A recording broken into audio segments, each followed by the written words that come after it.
Hola, mi nombre es Karen Méndez y formo parte de la comunidad de Drupal Costa Rica. Estoy aquí para extenderle una cordial invitación al DrupalCamp 2021. Este año también se hará de modalidad virtual en la plataforma de hopping.com, donde contaremos con talleres y charlas de nivel intermedio, avanzado y básico para que puedas aprender más sobre Drupal. También habrá un chat en línea para que puedan consultar todas sus dudas con los expertos. Muchas gracias a los patrocinadores de este año. DrupalCamp Costa Rica 2021 con la plataforma Hopping. No olviden visitar los stands de nuestros patrocinadores y recuerden visitar nuestro sitio web drupalcamp.cr.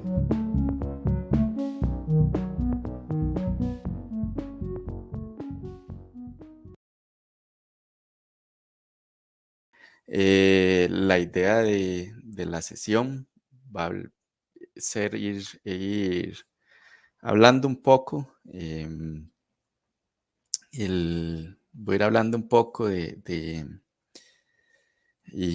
ahí pueden ir escribiendo en el chat. Voy a estar ahí monitoreando en el chat un poquito de ir haciendo preguntas. La idea de esta precesión no va a ser irnos a hilar tanto, digamos, más fino en algunas cosas, pero la idea es que ustedes me vayan ayudando a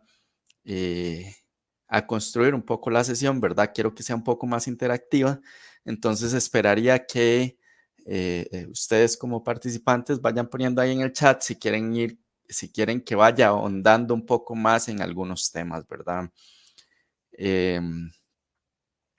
Voy a ir presentándome mientras que se van uniendo los más participantes. Mi nombre es Alonso Salas. Yo tengo 15 años de trabajar en la parte web en general. Trabajo en este momento para Accenture Costa Rica y tengo 14 años de estar trabajando en diferentes plataformas web, en diferentes CMS. He trabajado muy fuerte la parte de accesibilidad, performance y ahora un poco en cloud y optimizaciones para sitios. La idea de hoy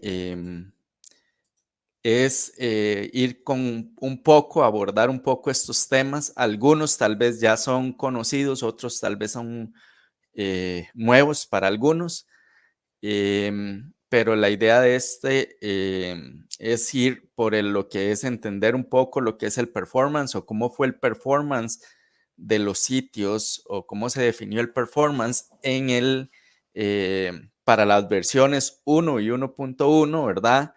Cómo ha cambiado, qué fue el boom del HTTP2 y qué es un poco el HTTP2, ¿verdad?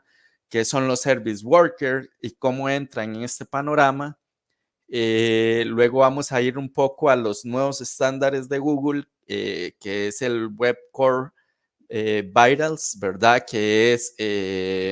Son como lo que Google está implantando o está imponiendo ahora para mejorar los índices de resultados al menos en su motor de búsqueda.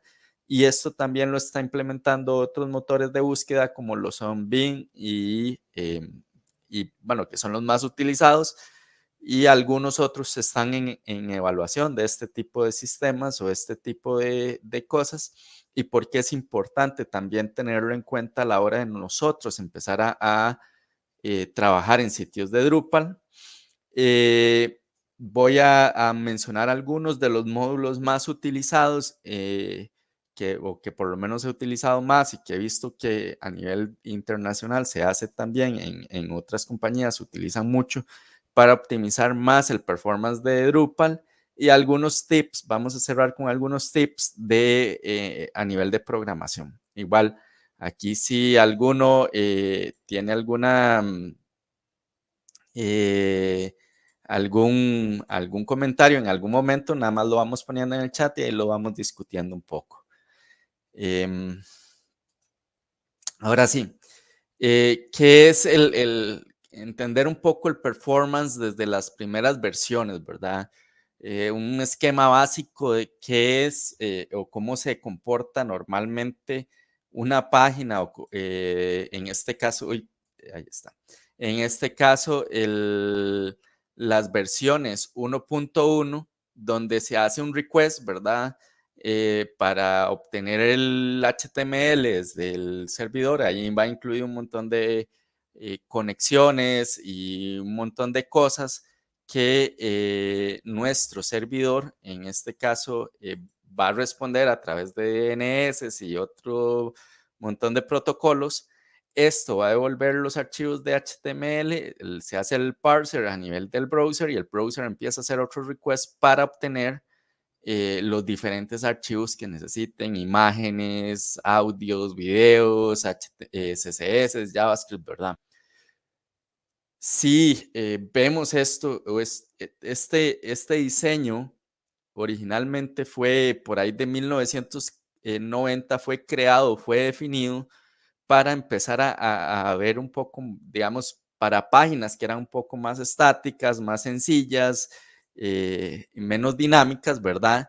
Luego en el 2009 empieza un poco lo que es Google a trabajar con un proyecto que es el SPDI, que intentan mejorar algunas cosas y definir estándares para mejorar este tipo de conexiones, especialmente para el cambio que se estaba dando en su momento de paradigmas a nivel de páginas más dinámicas, con más cosas, con más JavaScript, cosas más modernas, interacciones en las páginas.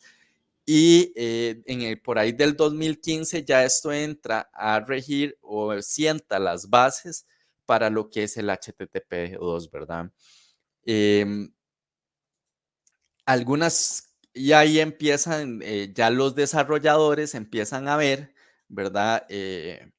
Que hay que empezar a optimizar las páginas porque por ahí del 2016 los ingenieros de Google dijeron, mira, en ese momento tenemos dispositivos mobile, ¿verdad? Que tenían en su momento 1 GB de RAM, ¿verdad? Y se dieron cuenta por un montón de analytics que en ese momento el tiempo promedio para cargas de un sitio era de 19 segundos, ¿verdad? Y que el promedio andaba de 2.5 megas cada sitio, ¿verdad? La carga de una página andaba en promedio 2.5 megas. Imagínense, en verdad, en un dispositivo en ese tiempo, ¿verdad? Con conexiones muy bajas, con memoria limitada, de ahí esperar 19 segundos por una página era sumamente complicado, ¿verdad? Ellos también determinaron o se dieron cuenta de algo, ¿verdad? Que muchos clientes después de 2 segundos abandonaban la página. Si la página no mostraba algo en 2 segundos, cambiaban y buscaban otro sitio, ¿verdad?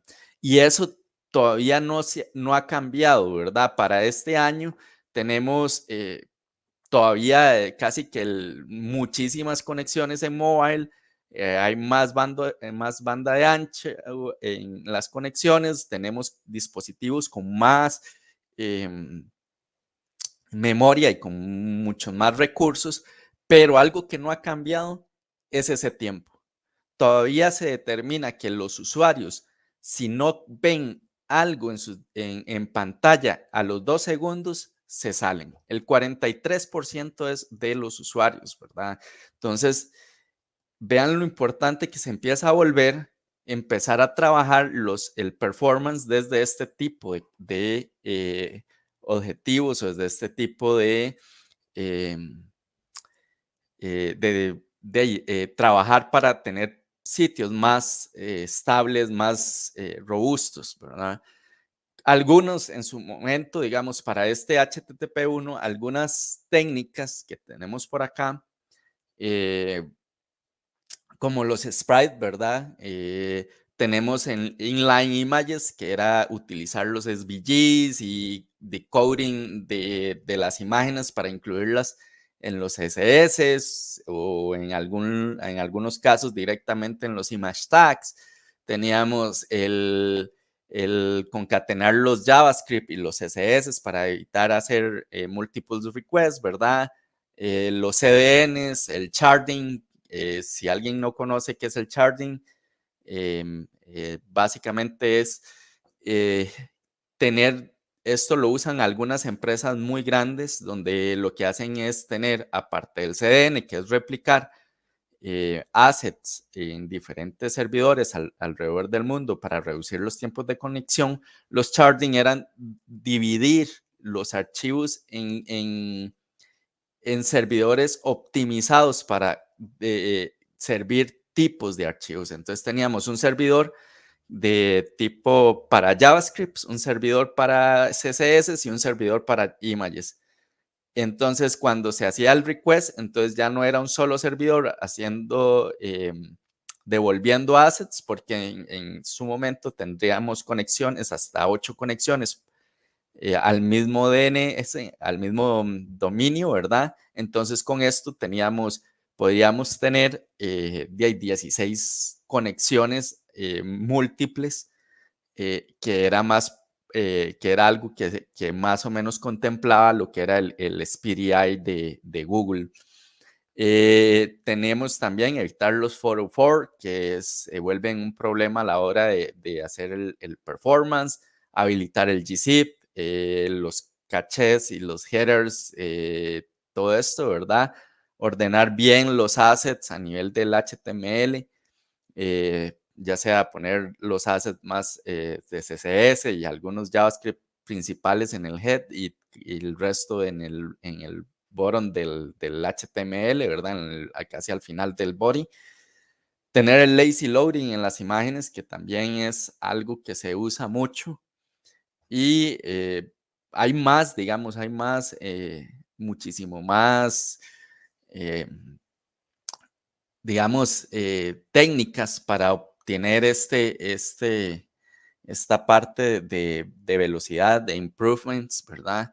Que al final de cuentas lo que nos va a dar es una reducción del tiempo de carga, ¿verdad? Y optimización en la conexión.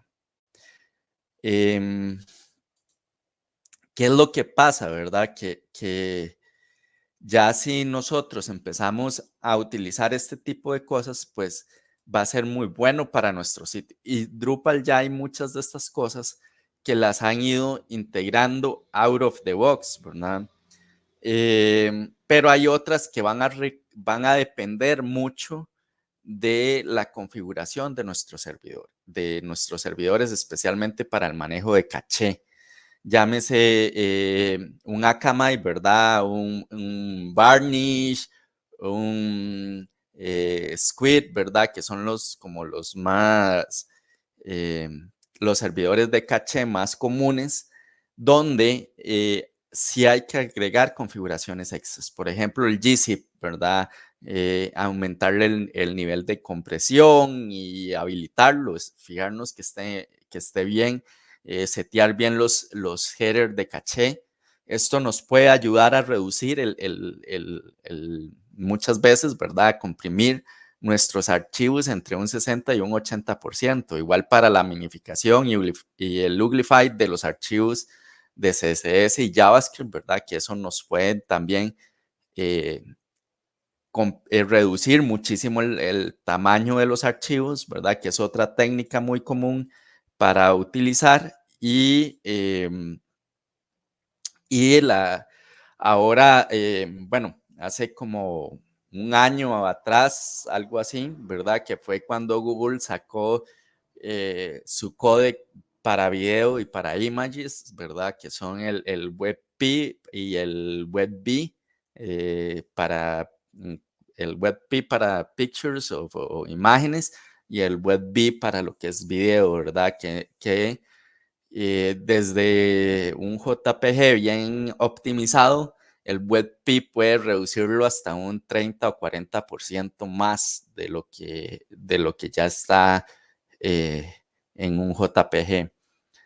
Y soporta un montón de cosas que no soporta, por ejemplo, el JPG, como las transparencias y muchas algunas otras optimizaciones, el anti-aliasing de los píxeles, ese tipo de cosas que ya sí soporta este WebP.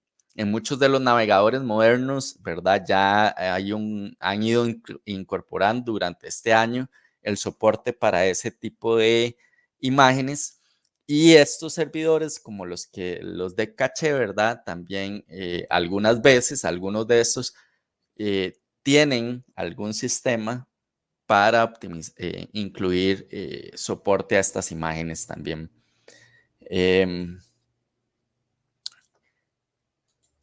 Ahora sí, ¿dónde entramos el HTTP2, ¿verdad? Y cómo entra en este mundo, ¿verdad? Un poco de lo que es en general el performance. HTTP2, como les comentaba, por ahí del 2016, ese proyecto es PDDI de Google, ¿verdad? Lo agarran diferentes expertos, diferentes compañías y dicen, mira, sí, nos interesa mejorar un poco más, busquemos una forma más estándar, más open para poder hacer la implementación, y es donde empiezan a hablar de lo que es el HTTP2. Hay dos específicas definiciones o dos implementaciones que son las más comunes a utilizar, que son lo que es el HTTP2 push, que es el más usado actualmente, y el multiplexing. Ahora les voy a explicar un poco cómo funciona el push. El push básicamente hace, cuando el browser llega y hace el primer request al servidor, el servidor, si tiene habilitado el HTTP2 push, básicamente lo que va a hacer es agarrar y decir, va a tener como preparseado el HTML y va a tener mapeado cuáles archivos van a ser requeridos por el browser antes de que el browser lo sepa. Entonces, ¿qué es lo que va a pasar? Que cuando el servidor llega y recibe ese request, va a decir, ok, el HTML es lo primero que me están pidiendo, lo voy a mandar. Pero en ese mismo momento él dice, ok, yo sé que van a pedirme este JavaScript, este CSS, este otro, esta imagen y esta imagen y esta imagen, y empieza a mandar todo por el canal de conexión. Entonces, en el HTTP, el push lo que está haciendo es agarrando y saturando de alguna manera todo el ancho de banda posible para esa conexión que se estableció con el browser.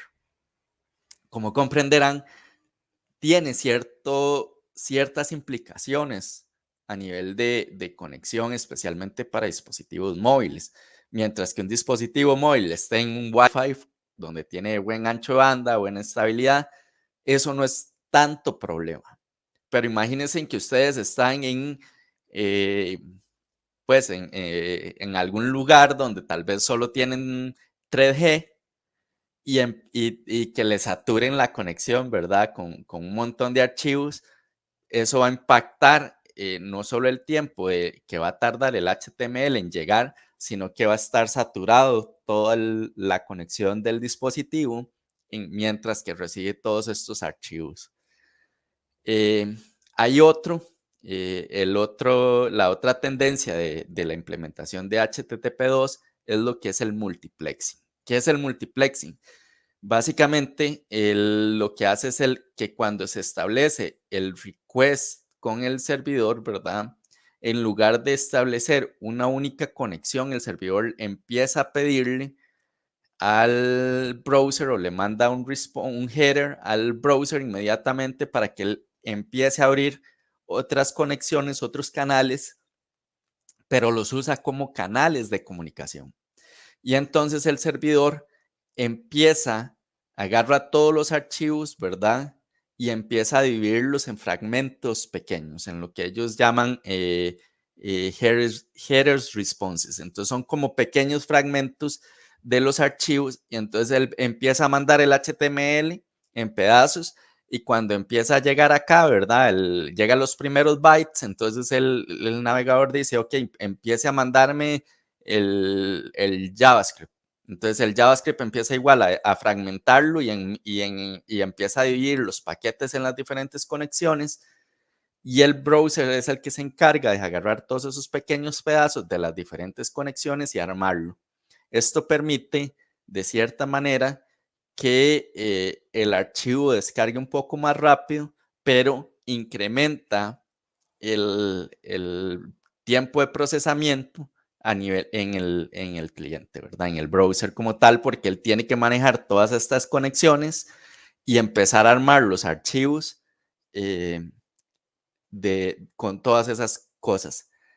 ¿Qué conlleva este tipo de conexiones? Pues bien, tiene sus ventajas con respecto al push, ¿verdad? Evidentemente, tal vez no va a saturar tanto la conexión que se está abriendo con el servidor, pero el multiplexing es más flexible cuando estamos hablando de dispositivos que están fuera de un Wi-Fi, por ejemplo, en un 3G. ¿Por qué? Porque si en algún momento se pierde la conexión, él no tiene que volver a pedir el archivo de nuevo, sino que él nada más espera y vuelve a hacer un ping sobre el paquete perdido. Entonces, posiblemente el navegador puede decir, perdí la conexión en este momento y me volvió al medio segundo, pero entonces ya yo no tengo que volver a pedir el archivo, sino que solo puedo pedir 2 o 3 paquetes que fueron los que se me perdieron y vuelvo a armar y ya armo el archivo y ya cargo la página, ¿verdad? Entonces, una tiene algunas ventajas, ¿verdad? Para un poco más para lo que son páginas o conexiones más estables, y el otro está pensado para aquellas aplicaciones o aquellos sitios que son más hechos para dispositivos móviles en cualquier conexión, ¿verdad? Los dos tienen sus pros y sus contras. No voy a ahondar mucho por tiempo, porque todavía nos falta bastante que ver, pero aquí entra el Service Worker. ¿Qué es el Service Worker? Bueno, el Service Worker es un poco, es como un script que se instala en el navegador y nos permite o le permite al desarrollador hacer ciertas, digamos, ciertas ejecuciones antes de que una página o un sitio se cargue. Entonces, con el HTTP2 push, ¿verdad? Y un Service Worker, Google determinó en su momento que esto podría llegar a ser, a reducir inclusive la carga de una página hasta en un 60% de un HTTP2 push. O sea, si ya un HTTP2 en push puede reducir las cargas de los tiempos de un HTML, de un HTTP corriente, en un 50%, con un server worker, digamos, comparado a ese HTTP1, estaríamos hablando que pueden llegar a ser tiempos de un 80% más rápidos. Pero tiene también sus pros y sus contras, ¿verdad? Vamos a verlo un poco más, igual en el mismo diagrama, como lo habíamos visto con el HTTP2, aquí haríamos el mismo request, ¿verdad? Y aquí es donde entra el Service Worker. El Service Worker va a llegar, en lugar de decirle la primera vez, va a ser el normal, ¿verdad? Si entras, el usuario final entra al sitio por primera vez, él va a hacer todo el recorrido HTTP2 push, ¿verdad? Pero va a agregar un archivo nuevo que es el Service Worker. El Service Worker se va a instalar en el navegador del usuario sin que éste lo note. ¿Y qué es lo que va a hacer? Que la próxima página que el usuario cargue dentro del mismo dominio va a pasar primero por el Service Worker. El Service Worker va a ser como va a ser como una capa intermedia entre ese request y va a decirle, mira, yo tengo ya instalado, yo tengo este archivo que usted lo va a pedir. Entonces, tome, no lo pida, cargue y empiece a parsearlo. Entonces, el HTML, el Service Worker, lo único que va a decir es, voy a permitir que haga el request del HTML por aquello de que haya algún nuevo cambio.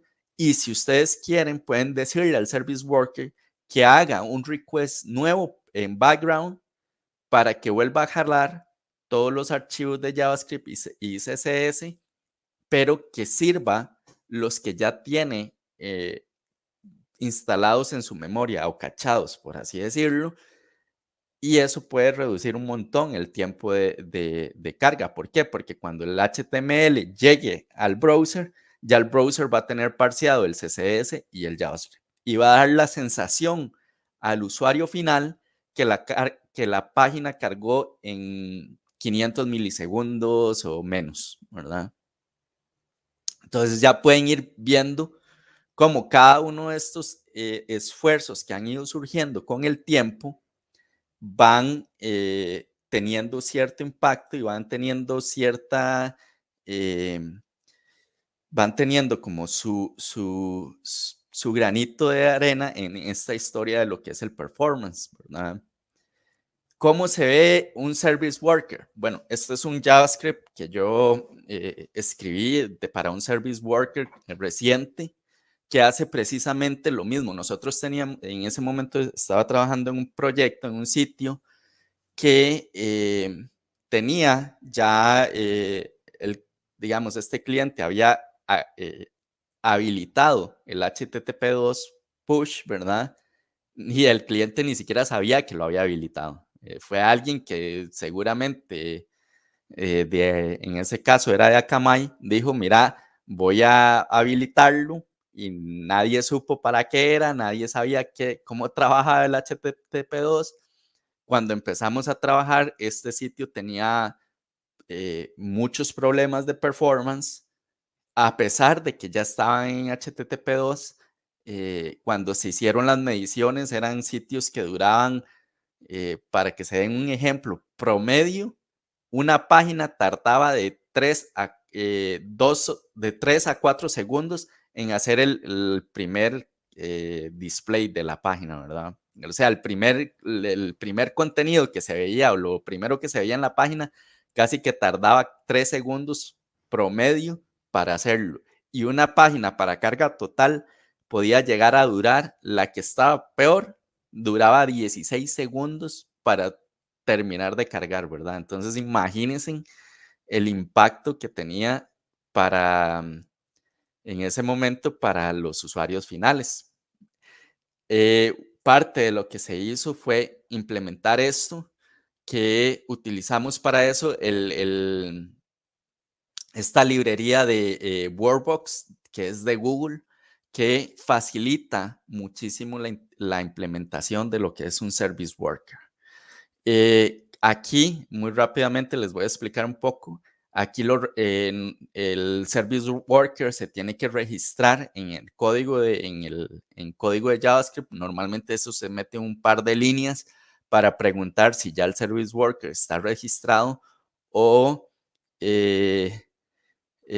si tienen que habilitar algunas otras cosas dentro digamos, si tiene que instalarlo o si ya está instalado, ¿verdad? Entonces, ese primer JavaScript que normalmente se mete a nivel del HTML, ya ahorita les muestro cómo se ve, hace un request a este archivo. Este archivo es un JavaScript muy sencillo, muy pequeño, como lo ven acá, y lo que hace es venir y registrar a nivel del navegador y le dice, mira, si usted va a hacer un request a estas rutas con cualquier cosa que tenga JavaScript o CSS dentro de este dominio, tiene que pasar por mí.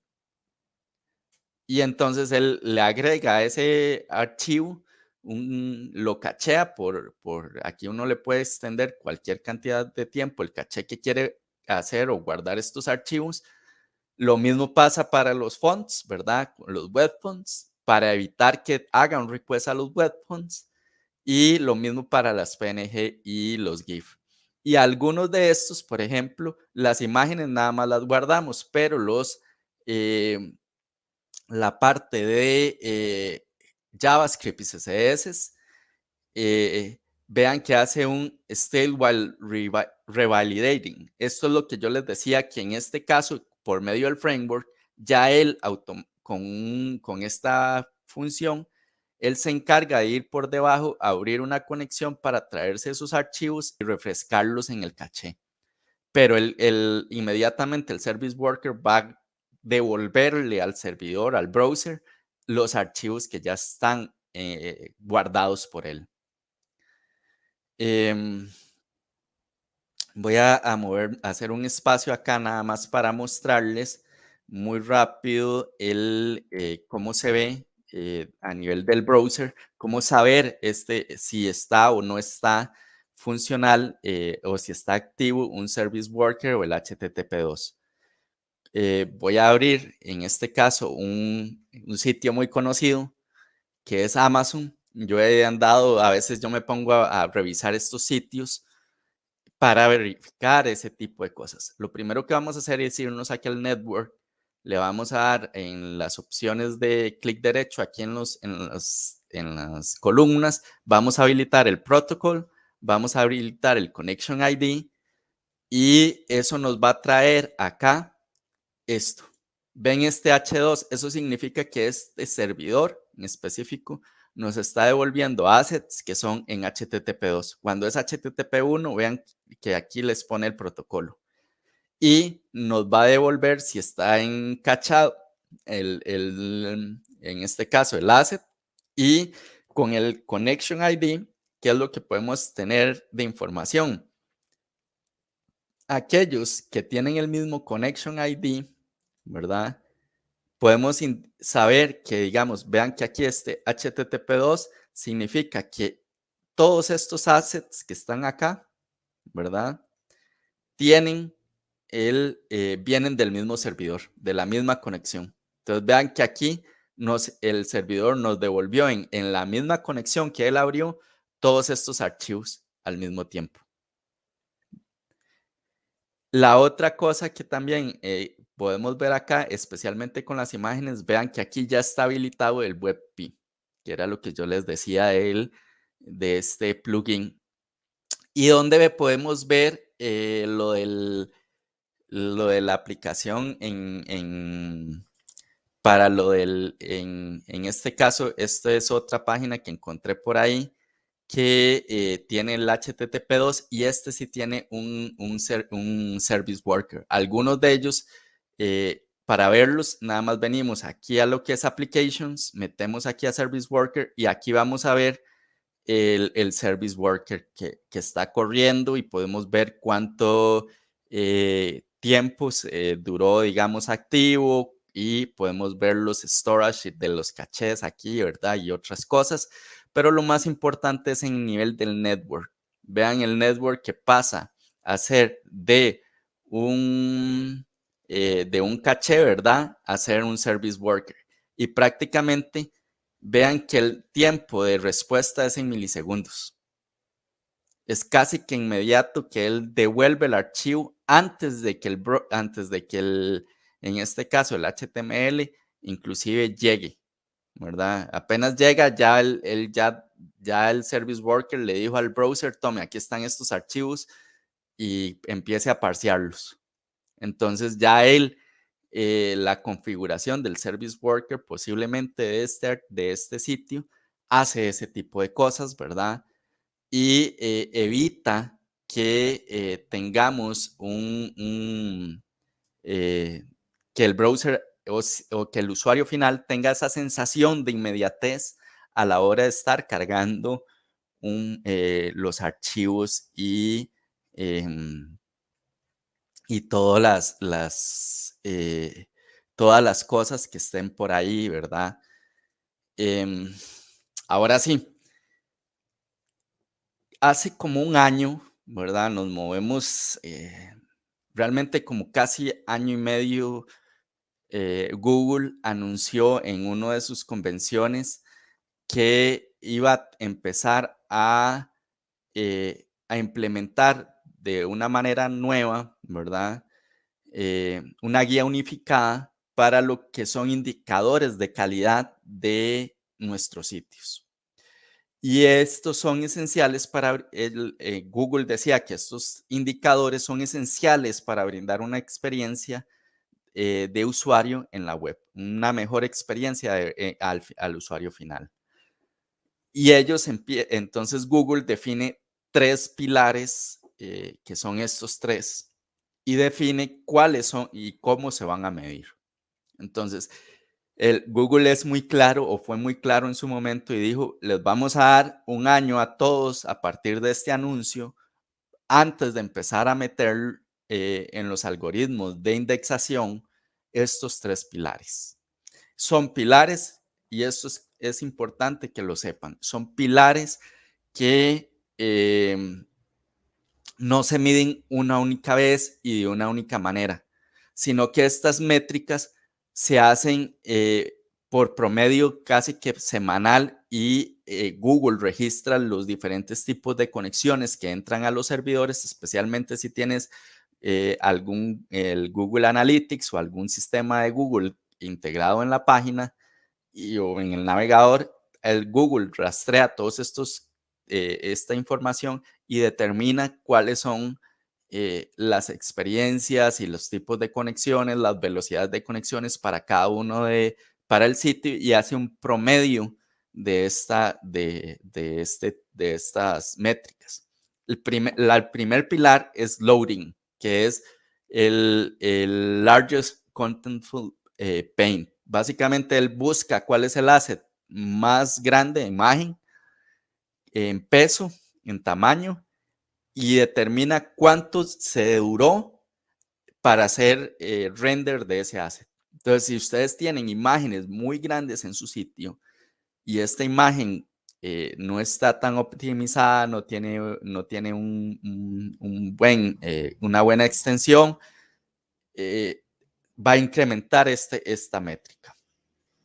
El otro pilar es la parte de estabilidad visual, que se mide por el Cumulative Layout Shifting. ¿Qué es esto? Básicamente, Google dice: ustedes deberían hacer sus sitios y sus CSS para que, si ustedes tienen una imagen que va a cargar, no haga un salto y se vea que algo no estaba cargado y después cargó, ¿verdad? Es como esas... ellos dicen: si ustedes tienen un tag de imagen, pónganle el width and height de esa imagen para que ese salto se evite. O si ustedes tienen que cargar un carrusel o algo, dejen el espacio para el carrusel, cárguenlo después, pero eviten que al usuario final, mientras que se está cargando la página, la página empiece a pegar brincos. Es eso. Y el último pilar es la parte de interacción, ¿verdad?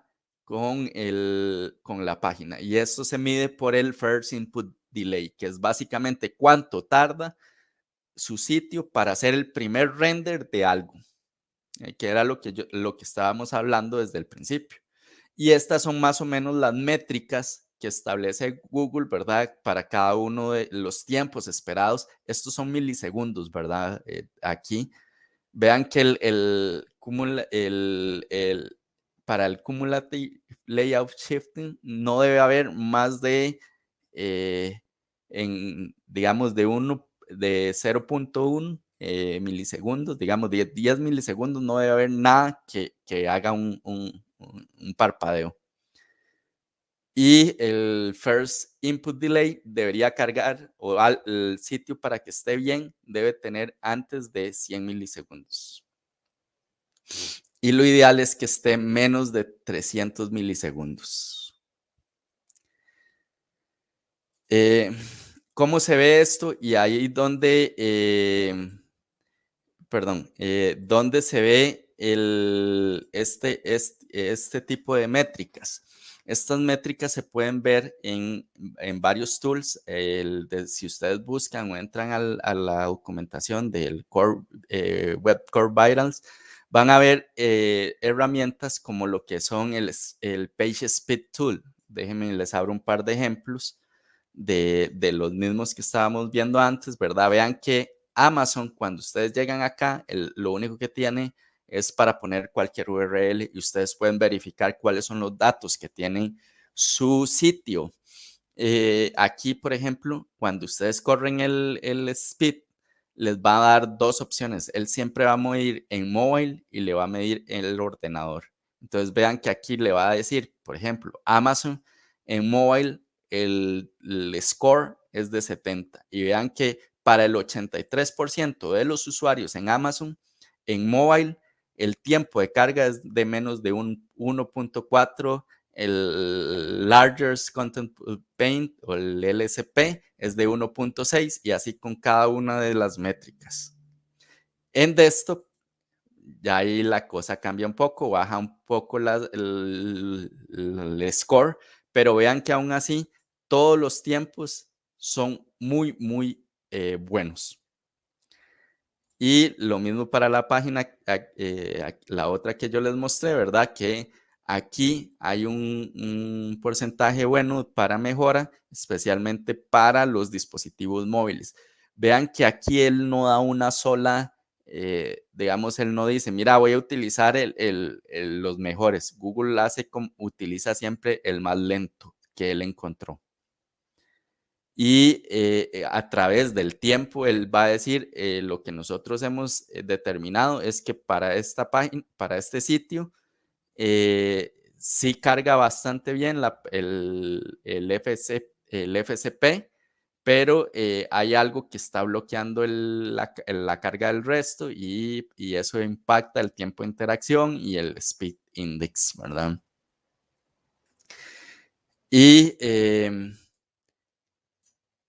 Y esto se convierte en algo muy importante desde hace unos 6 meses para acá, que fue cuando Google ya llegó y dijo, ahora sí, vamos a empezar a meter esto en los algoritmos de indexación.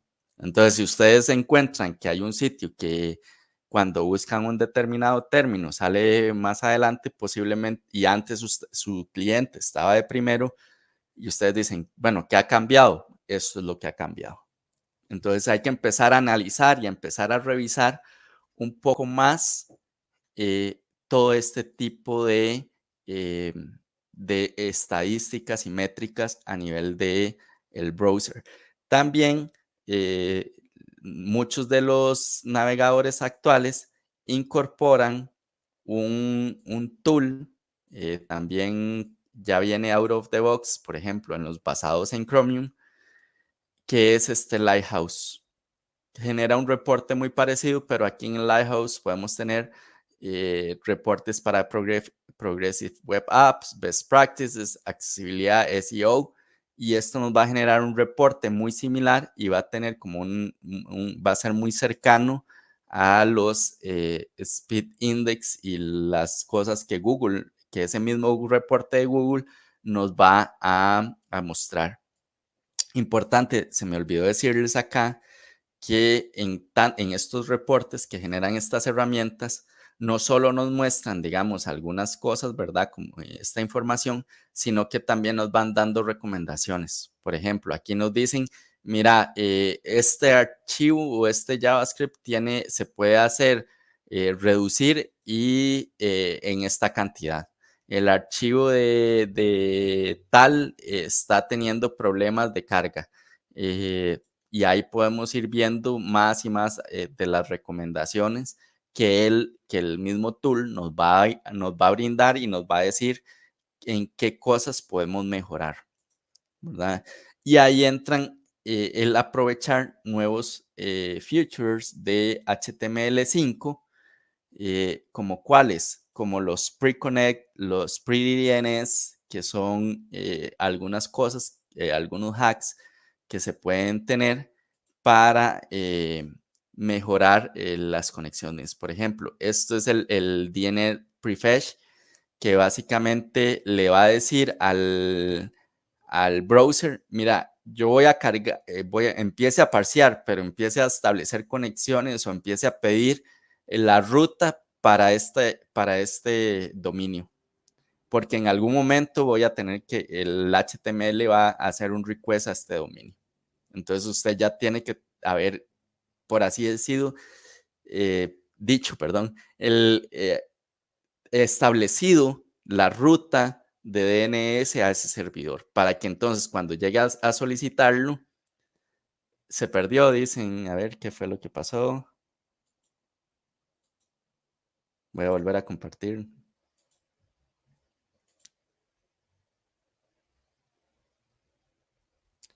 Me avisan si se vuelve a ver. Ok, es para que no se vea a nivel de... Aquí está. Ahí, perfecto.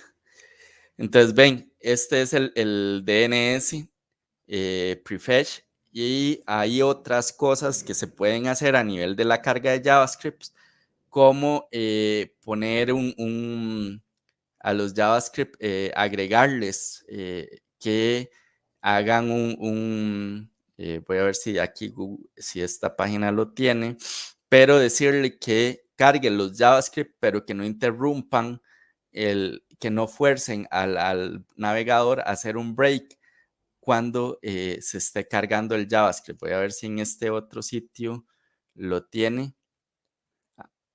Bueno, vean aquí está un pre-connect.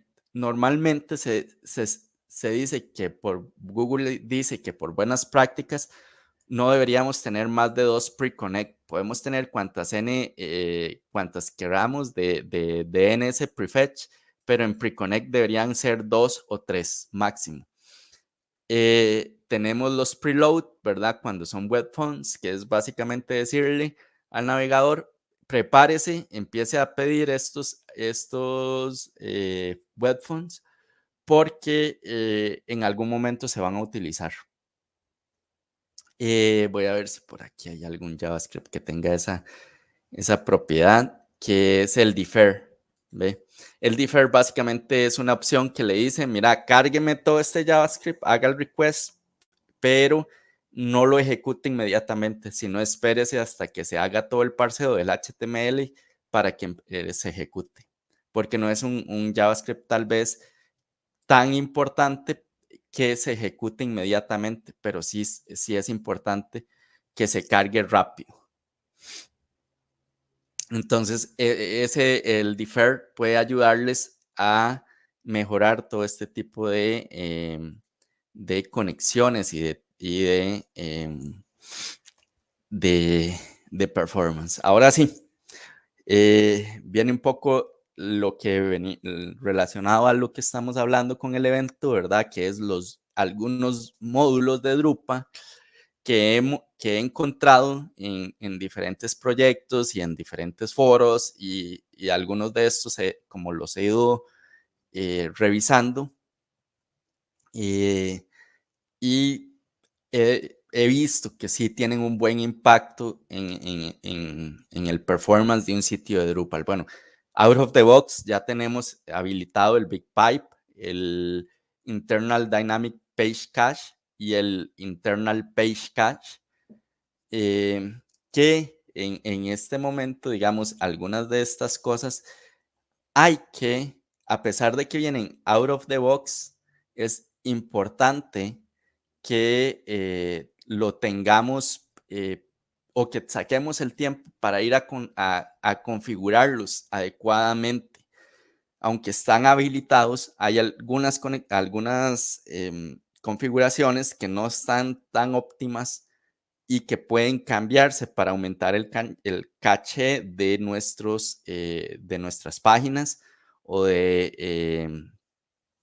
de algunos assets, ¿verdad? Entonces, es bueno que saquemos el tiempo para ir y revisar las configuraciones de estos 3 módulos específicos del core y configurarlos adecuadamente.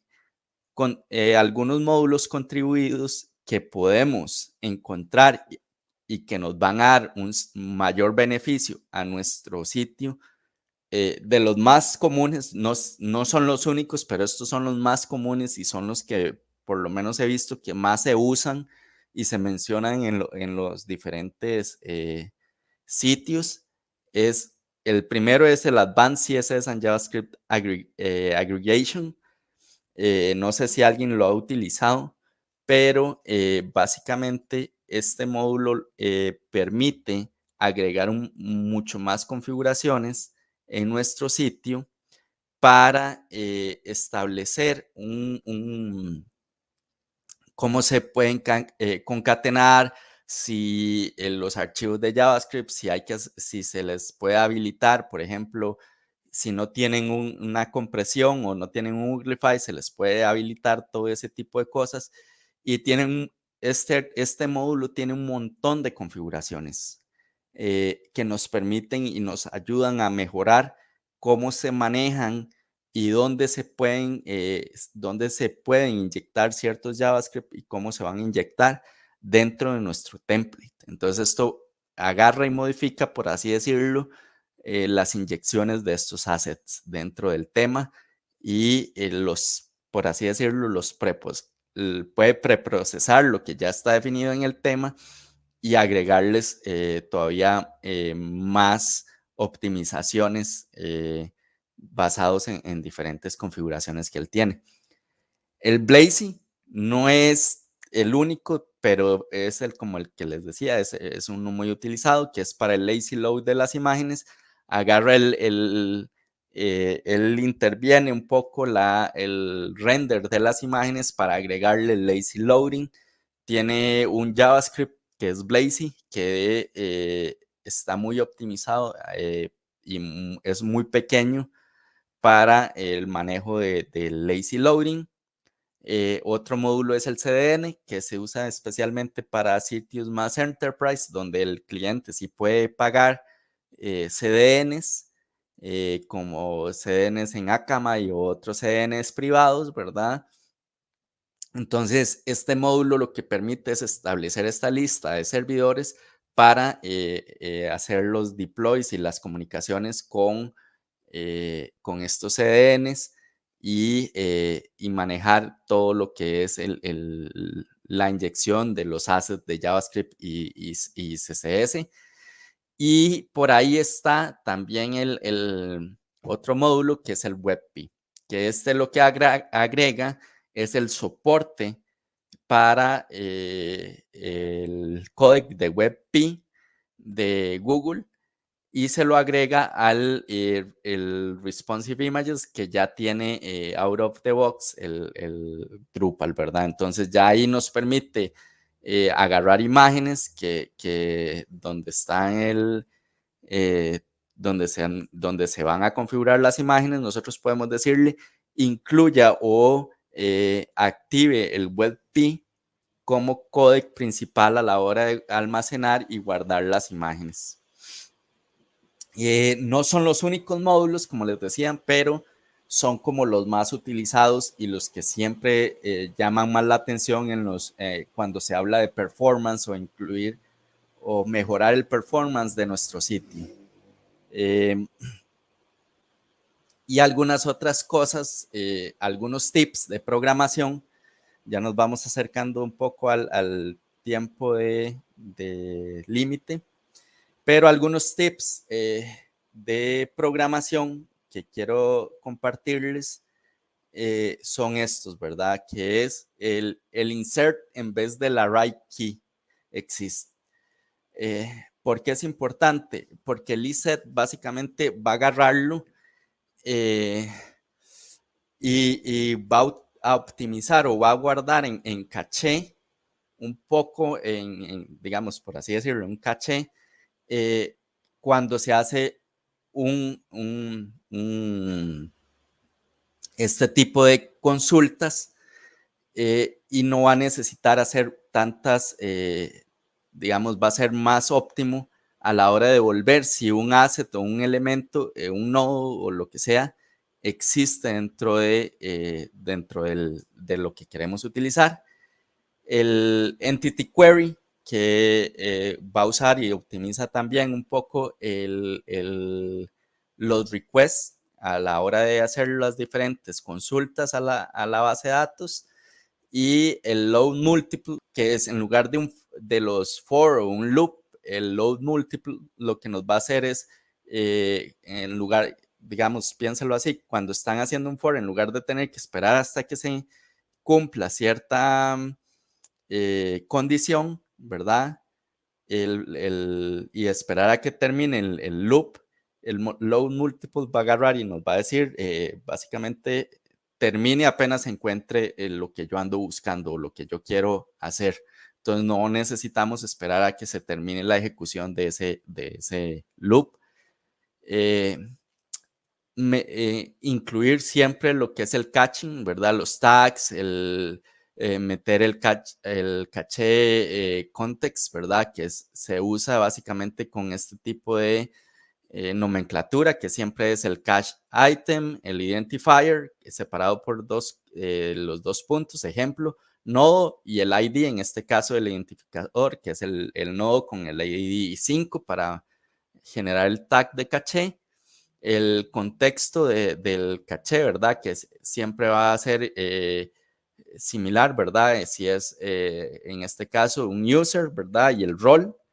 Y podemos especificarle en el estado de ese user, si lo queremos, digamos, si es un usuario registrado, si es un usuario anónimo o cualquier rol, ¿verdad? Y el máximo tiempo de caché, que esto también es importante que se setee correctamente para optimizar. Y,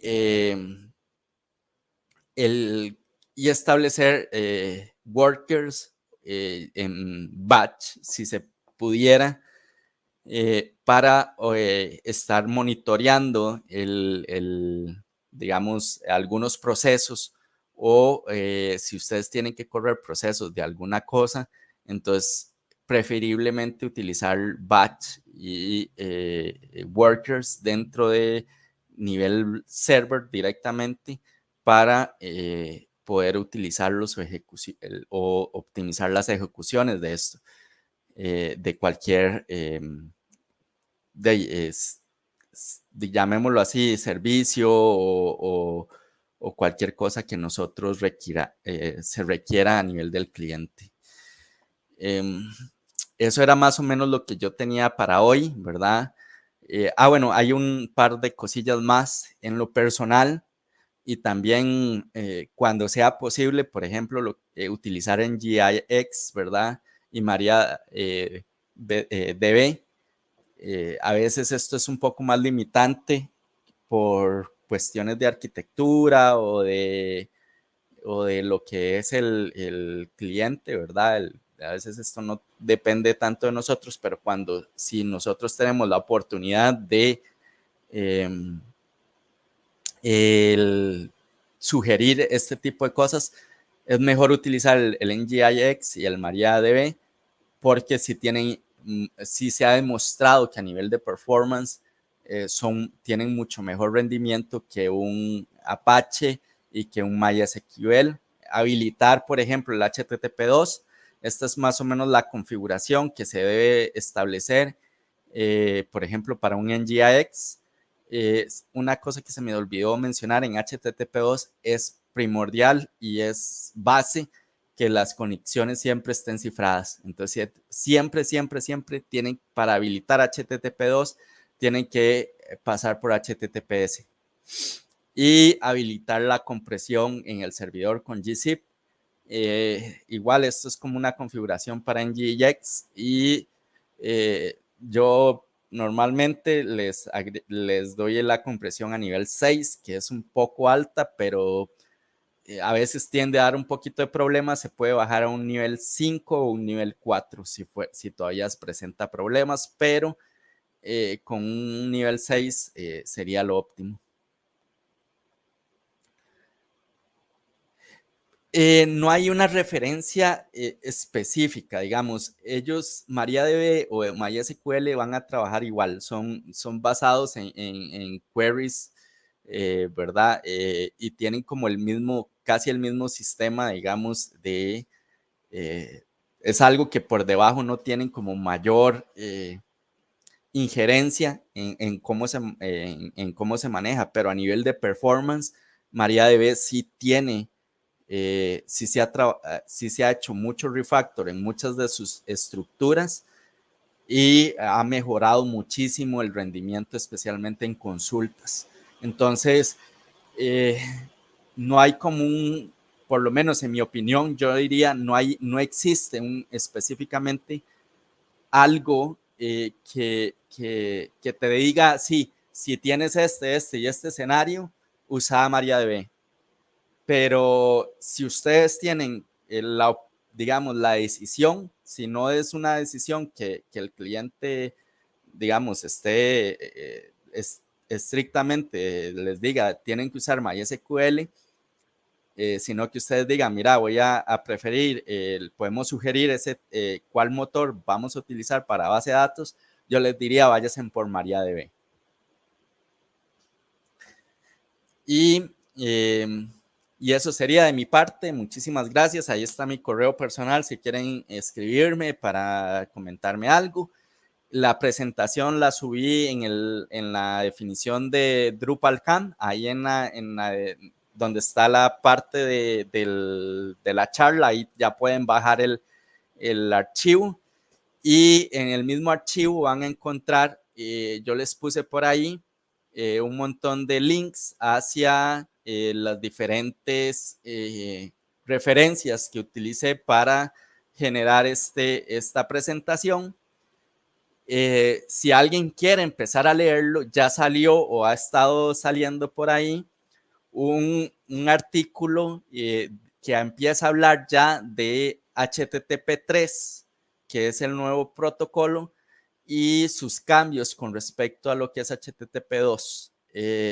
Sí todavía apenas está en definición, pero ya hay empresas muy grandes y de mucho nombre, Microsoft, Google, Accenture, Akamai y un montón de empresas más que están ya definiendo y planeando cómo se va a hacer la implementación de este nuevo protocolo. Ahí les pasé en el chat el artículo.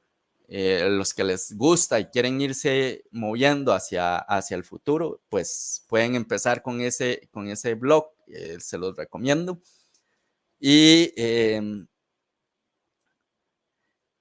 si hay para realizar tuning con usuarios registrados, pues yo diría que digamos, las mismas herramientas como el Lighthouse, como el PageSpeed y bueno, el Lighthouse más que todo, les pueden ayudar a generar este tipo de tuning. Tal vez no les va a dar mucho eso, pero si ustedes quieren empezar a ver, digamos, ahí se pueden habilitar, hay un módulo que permite hacer como la medición de los queries y un montón de registro de tiempos, ¿verdad? Para este tipo de cosas de tuning, que mide, por ejemplo, cuánto está durando cada uno de los procesos de Drupal, ya sea a la hora de hacer los queries a las bases de datos o la parte de obtener ciertos assets, todo ese tipo de cosas, tira reportes. Entonces también pueden utilizar módulos para tuning de ese tipo y empezar a analizar cuál es el query o cuál es el asset que está durando más para devolverlo y utilizar este otro tipo de plugins dentro de sus browsers para también obtener más información que les pueda ayudar con eso. De mi lado, creo que eso sería por hoy. Un gusto haberlos tenido por acá y igual si tienen más preguntas ahí me pueden agregar entre sus contactos y escribirme y podemos hablar un rato más si gustan. Entonces, de mi parte eso sería. Muchísimas gracias y buena tarde.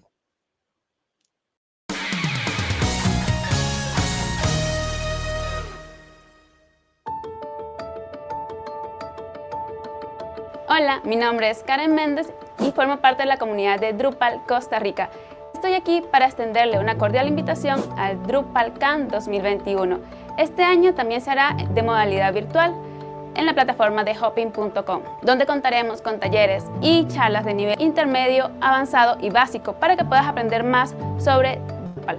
También habrá un chat en línea para que puedan consultar todas sus dudas con los expertos. Muchas gracias a los patrocinadores de este año. DrupalCamp Costa Rica 2021 con la plataforma Hopping. Mi nombre es Salimar Vargas y hoy te quiero hablar de WeKnow.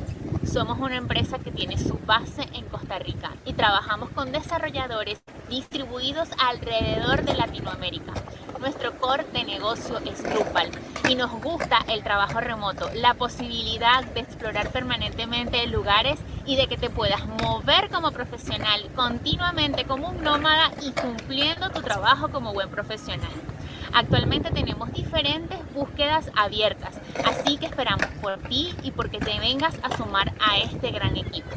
WeKnow, una empresa para que todos podamos construirnos juntos y seguir siendo quienes deseamos ser como personas en el lugar donde elijamos estar.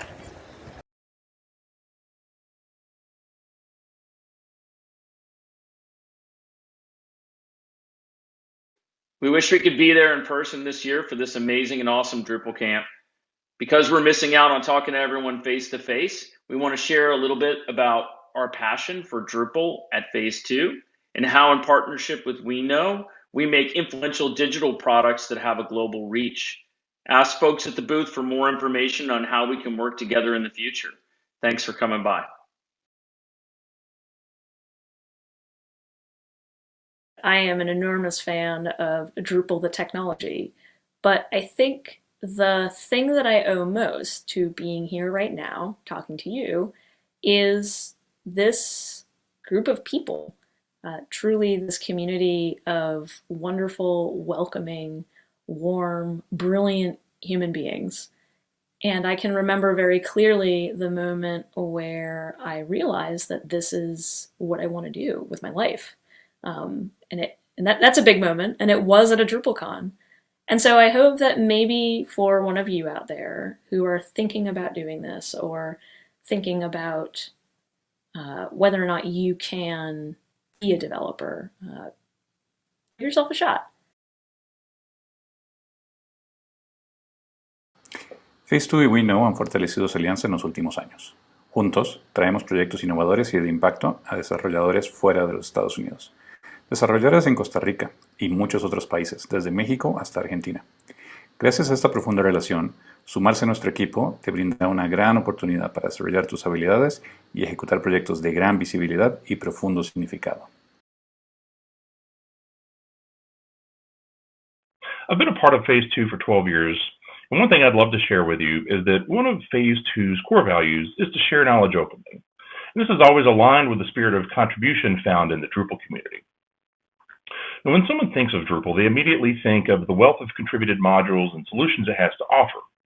But the real source of Drupal's staying power has always been the community. Drupal is powered by people all over the globe, including many contributions made by the people here at Phase 2. For 2 decades, Phase 2 and Drupal have grown and evolved together. In the early days, Drupal and Phase 2 found a way to work with nonprofit organizations, local communities, and even charitable activism. It was a way to bring people with a common goal and purpose together. Now, as Drupal grew into a true enterprise platform solution, it really never forgot its roots in that early spirit of contribution. And neither have we here at Phase 2. From hosting Drupal meetups, speaking at DrupalCons and camps all over the globe, writing blog posts of solutions to complicated problems, contributing core patches and new modules. We relish the opportunity to give back to a community that has given so much to others. Drupal is a big part of what we do here at Phase 2, and we value the collaboration and sense of community that is part of Drupal's identity. Drupal in Phase 2 recognize the importance of contributing back to all the communities that we know and love. Mentorship, guidance, code contributions, sharing ideas. These are just some of the ways how tech unites us and helps us to come together as one big community.